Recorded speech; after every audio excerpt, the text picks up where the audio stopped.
Good evening to you viewers. It is Friday and you are most welcome to this edition of the Primetime Newscast on Equinox Television. Former General Manager of Sodekotong and also President of Fecafoot in Cameroon, the Cameroon Football Federation, has been banned from handling any public office in the country after he was found guilty of 20 managerial lapses as he at the Sodekotong. And also in this newscast, some sidelined political parties for April 14 senatorial elections in the country have decried injustice, while others have simply maintained that Cameroon is not financially viable enough to engage in elections of such magnitude.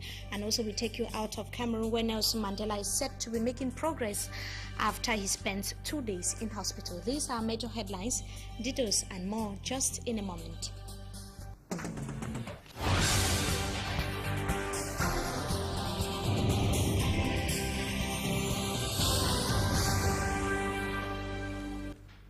Good evening to you viewers. Thanks indeed for joining us in this edition of the 6 p.m. newscast on Equinox Television. We begin right away with the results of the Supreme Court that was sitting in for the Constitutional Council that took place yesterday and earlier this morning, where the court has disqualified the list of some political parties for the upcoming senatorial elections in the country billed for the 14th of April 2013. The CPDM was disqualified in 2 regions of the country, that is the Adamawa and also the West region, and also the Social Democratic Front would not be running for the race in the littoral region of the country. Roland Akon, Yaoundé-based correspondent, tells us that the case of the UPC remains the same as was defined by Elections Cameroon. His report. 4 political parties are fit to run the April 14 senatorial race. The governing CPDM with 8 lists, the SDF with 7 lists, the NUDP and the CDU with 1 list in the West region.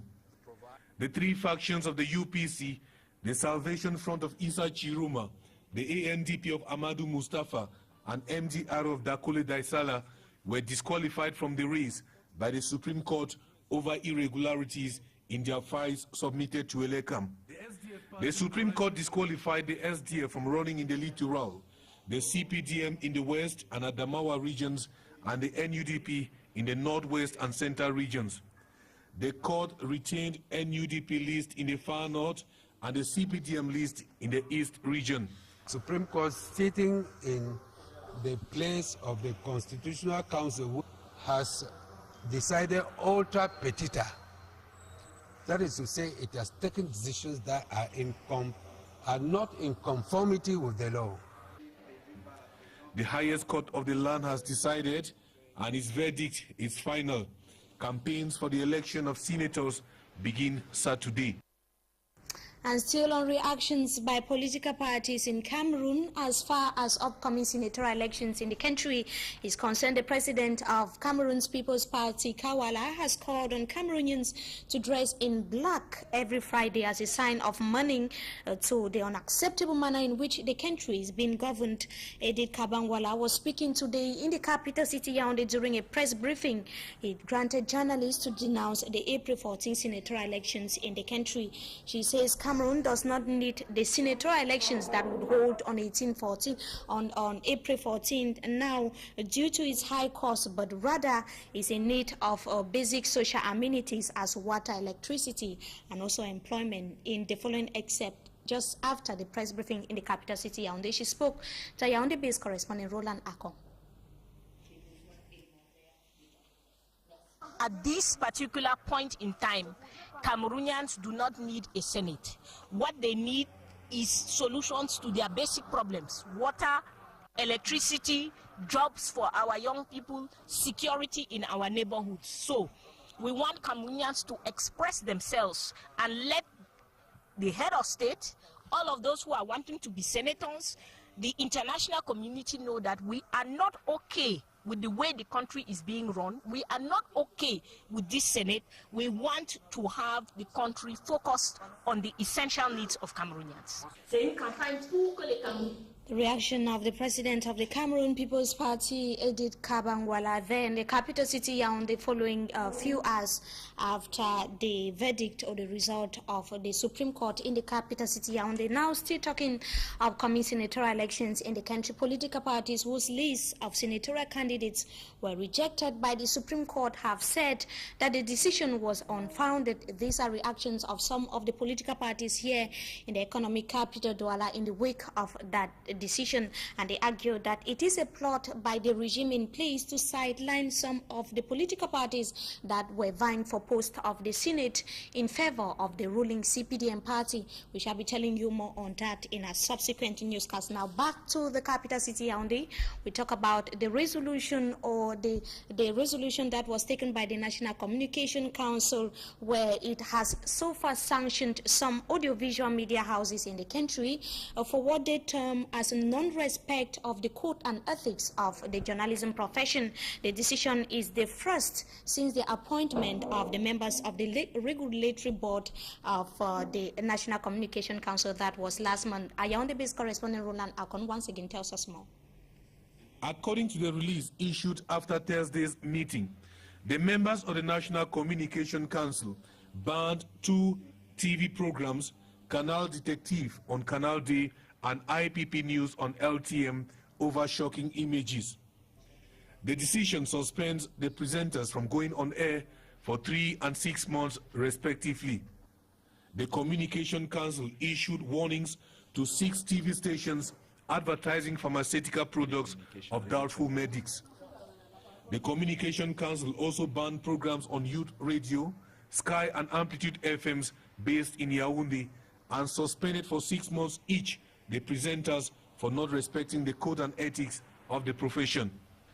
Observers judge the decisions by the Communication Council as the beginning of the cleansing of the media landscape in Cameroon, and warning to media houses which do not respect the code and ethics of the media profession. Now we talk about the Iya Mohammed case that is making news in Cameroon now, where the Supreme Court audit or the Supreme State audit has found Iya Mohammed guilty of over 20 managerial lapses that caused the company to lose some 9 billion francs CFA. The former managing director of Sodekotang, who doubles as president of the Cameroon Football Federation, FECAFOOT, was asked to pay the fine of 2 billion francs CFA, and he was equally being banned from handling any public office within the period of 7 years. We surely shall be coming back to that also in a subsequent newscast. Now, Cameroonian retailers here in the economic capital Douala, precisely those of the Douche Municipal Market here in Douala, are demanding that their terms of business with Chinese retailers be redefined by competent authorities. Their reaction follows the continuous closure of Chinese shops as the expatriate protest upsurge of insecurity in Cameroon. And Ranibel Satowara spoke to some of the traders, and this is what they had to say in the following report. The closure of Chinese shops is raising multiple reactions from Cameroonians. Retailers of footwears around the Douche municipal area here in Douala said the situation should be an opportunity for competent authorities to redefine their terms of businesses with the Chinese wholesalers. They complained that the Chinese wholesalers tend to retail at lesser prices than they, pushing away most of their customers. Others simply said the ongoing strike action by Chinese traders has enabled them make quick turnover. It is not, however, a good news to some who depend solely on the Chinese wholesalers for their supplies. They are recommending a general meeting with Cameroonian and Chinese wholesalers and retailers where these problems could be resolved once and for all. Now, problems of inhabitants at the Makepe Misoke neighborhood here in the economic capital Douala remains preoccupying. Inhabitants of the area classified as weak zones here in Douala are complaining that no tangible measure has so far been taken by local authorities to rehabilitate their areas or their residents or even resettle them. They said that after Minister Jean-Claude Mboenchu, the Minister for Housing and Urban Development, visited the city of Douala, precisely the Makepe Misoke neighborhood here in Douala, they have been abandoned to themselves to face the effect of the rainy season, which is just near the, next door or near the corner or coming or fast approaching. Ranibel or senior reporter Christo B visited some of these rig zones here in the economic capital Douala. Now tells us more in the following report. At the arrival of Equinox team of reporters at Makepe Misoke in Douala, the ambience was very far from being welcoming.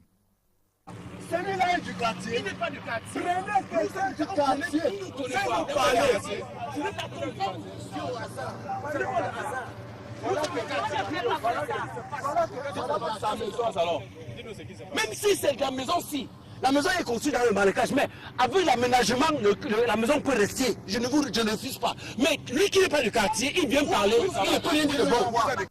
The population here is opposed to an announcement made some 8 months ago by Minister Jean-Claude Mbwenchu prescribing the demolition of this building under construction. Long after the Minister for Housing and Urban Development left, the problem here remains the same. Even the signboard prohibiting any construction work on this risky zone had been destroyed by only heaven knows who. And not far from there, a bridge damaged by recurrent floods welcomes every eye with all the risk it harbors since 1 year.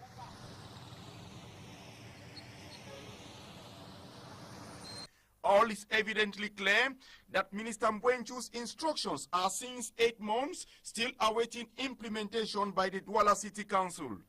Meanwhile, in trying to avoid long distances, the population here prefers taking the risk even if that could create other catastrophes. From rig zones here in the economic capital Douala, now we talk culture, where a partnership agreement has been signed in Yaoundé between the National Council of Traditional Rulers in Cameroon and the Ministry of Culture in the country. The consensus aims at protecting cultural heritages in Cameroon. Going by the agreement reached Thursday, that was yesterday, the ministry would provide the different traditional rulers the expertise and means they require to protect their traditional heritages, and the agreement follows the state of abandonment and depletion of some traditional heritages in some parts of Cameroon today. Now, in the following excerpt, the Minister of Culture, Amatutu Muna, and also one of the traditional rulers from Chafa, the 11th of Bangolan, tells us the importance of the said agreement.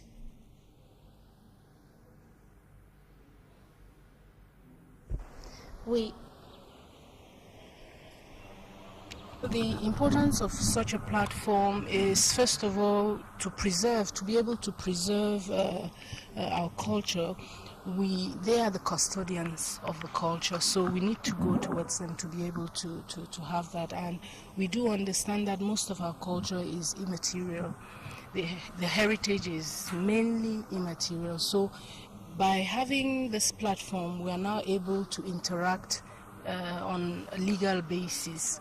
We have to record most of what in our culture is not seen, and then we also have catalogs that we are going to build up, and then also mainly and very important, the inventory of our heritage, and we need to collaborate to be able to do so. Okay, and some of these palaces have or fondoms have small museums, and they need people to be trained.